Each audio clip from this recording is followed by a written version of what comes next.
ನಮಸ್ಕಾರ ವಿದ್ಯಾರ್ಥಿಗಳೇ, ನಮ್ಮ ಚಾನಲ್ಗೆ ಸ್ವಾಗತ. ಈ ವಿಡಿಯೋದಲ್ಲಿ ಪ್ರಥಮ ವರ್ಷದಲ್ಲಿ ಪ್ಯಾರಾಮೆಡಿಕಲ್ ಕೋರ್ಸ್ ಅಲ್ಲಿ ಓದುತ್ತಿರುವಂತಹ ಎಲ್ಲಾ ವಿದ್ಯಾರ್ಥಿಗಳಿಗೆ ಕಾಮನ್ ಆಗಿರುವಂತಹ ಸಬ್ಜೆಕ್ಟ್ ಫಿಸಿಕ್ಸ್. ಆ ಫಿಸಿಕ್ಸ್ ಸಬ್ಜೆಕ್ಟ್ ಒಳಗಡೆ ಒಂದು ಕ್ವಶನ್ ಅನ್ನ ಆಯ್ಕೆ ಮಾಡ್ಕೊಂಡಿದ್ದೇನೆ. 3 ಮಾರ್ಕ್ಗೆ ಬರುವಂತಹ important questions. Explain the isothermal process with example ಅಂತ ಕ್ವಶನ್ ಅನ್ನು ಕೇಳ್ತಾರೆ.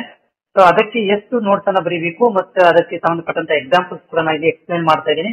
ವಿಡಿಯೋ ಪೂರ್ತಿಯಾಗಿ ನೋಡಿ. ಜೊತೆ ನಮ್ಮ ಚಾನಲ್ ನೀವು ಹೊಸಬರಾಗಿದ್ರೆ ಚಾನಲ್ ಸಬ್ಸ್ಕ್ರೈಬ್ ಮಾಡ್ಕೊಳ್ರಿ. ನಿಮ್ಗೆ ಯಾವ ಟಾಪಿಕ್ ಬೇಕು ಅಂತ ಅನ್ಸಿದ್ರೆ ನನಗೆ ಕಾಮೆಂಟ್ಸ್ ಮುಖಾಂತರ ತಿಳಿಸಿ. ನಾನು ಅದನ್ನ ನಿಮ್ಗೆ ನೋಟ್ಸ್ ಮಾಡಿ ಏನ್ ಮಾಡ್ತೇನೆ ಅಂದ್ರೆ ನಾನು ವಿಡಿಯೋ ಮುಖಾಂತರ ಶೇರ್ ಮಾಡ್ತೇನೆ.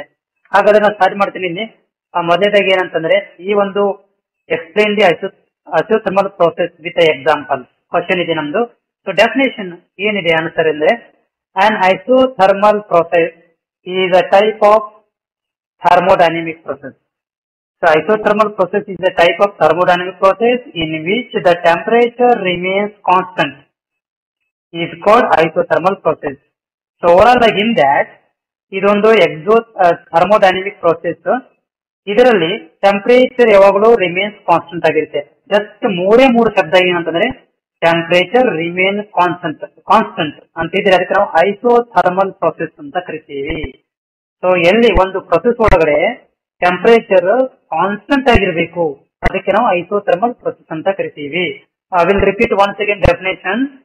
an isothermal process is a type of thermodynamic process in which the temperature remains constant is called isothermal process. So then we'll make some points also. ಇದರಲ್ಲಿ ನಾವು ಒಂದಷ್ಟು ಪಾಯಿಂಟ್ ಗಳನ್ನ ಆಡ್ ಮಾಡ್ಕೋಬೇಕಾಗುತ್ತೆ. ಸೊ ಏನಂತಂದ್ರೆ ಒಂದೇದು, for this process the equation is PV is equal to constant.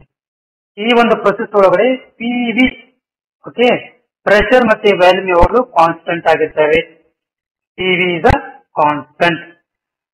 An isothermal process is a special interest of ideal gas. ಇದು ideal gas ಒಳಗಡೆ ಇದು ಒಂದು ಪ್ರೊಸೆಸ್.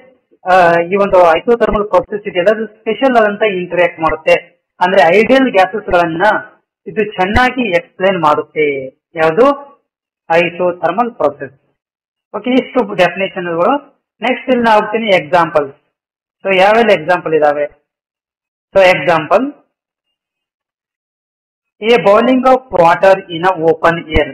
ಬಾಯಿ ತೆರೆದು ನೀರನ್ನ ಬಿಸಿ ಮಾಡಬೇಕಾದ್ರೆ ಅದು ಕೂಡ ಒಂದು ಐಸೋಥರ್ಮಲ್ ಪ್ರೊಸೆಸ್ಗೆ ಉದಾಹರಣೆಯಾಗಿರುತ್ತೆ. Boiling of water in the open air. ಆಮೇಲೆ ಎರಡನೇದು boiling of water at 100 degree Celsius. Correct 100 degree Celsius boiling water ಗೆ ನಾವು ಐಸೋಥರ್ಮಲ್ ಪ್ರೊಸೆಸ್ ಅಂತ ಕರಿತೀವಿ. ಮೂರನೇ point, all the reaction takes place in the refrigerator. Refrigerator ದಲ್ಲಿರುವಂತಹ reaction ಏನಾಗ್ತದೆ, ಎಲ್ಲ ಒಂದು ರಿಯಾಕ್ಷನ್ಸ್ ರೆಫ್ರಿಜರೇಟರ್ ಒಳಗಡೆ ಇರುವಂತವು ಅಟ್ ಕಾನ್ಸ್ಟೆಂಟ್ ಟೆಂಪರೇಚರ್ ಒಳಗಡೆ ಇರುವಂತವುಗಳು ಕೂಡ ಏನಂತಂದ್ರೆ ಈ ಒಂದು ಐಸೋಥರ್ಮಲ್ ಪ್ರೊಸೆಸ್ ಗೆ ಅಂಡರಲ್ಲೇ ಬರುತ್ತೆ. ಅಂದ್ರೆ ಅದಕ್ಕೆ ಕಾರಣ ಐಸೋಥರ್ಮಲ್ ಪ್ರೊಸೆಸ್ ಅಂತ ಹೇಳ್ತೀವಿ. ಎಲ್ಲೆಲ್ಲಿ ಕಾನ್ಸ್ಟೆಂಟ್ ಟೆಂಪರೇಚರ್ ಇರುತ್ತೆ, ಫ್ರಿಜ್ ಇರ್ಬೋದು, 100 ಡಿಗ್ರಿ ಸೆಲ್ಸಿಯಸ್ ಇರ್ಬೋದು, ಆಮೇಲೆ ವಾಟರ್ ನ ನಾವು ಓಪನ್ ಏರಿಯಾದಲ್ಲಿ ಬಾಯ್ಲಿಂಗ್ ಮಾಡ್ಬೇಕಾಗಿರ್ಬೋದು. ಇವೆಲ್ಲಗಳು ಏನಂತಂದ್ರೆ ಇನ್ನು ಬಹಳಷ್ಟು ಉದಾಹರಣೆಗಳಿದಾವೆ. ನಾನು 3 ಎಕ್ಸಾಂಪಲ್ ಗಳನ್ನ ಮಾತ್ರ ಕೊಟ್ಟಿದ್ದೀನಿ ಐಸೋಥರ್ಮಲ್ ಪ್ರೊಸೆಸ್ ಗೆ. ಸೊ ಹೋಪ್ ಇದು ನಿಮಗೆ ಅರ್ಥವಾಗಿದೆ ಅಂತ ಅನ್ಕೊಂಡಿದ್ದೀನಿ. ಇನ್ನೊಂದ್ಸಲ ನಾನು ಡೆಫಿನೇಷನ್ ರಿಪೀಟ್ ಮಾಡ್ತೇನೆ.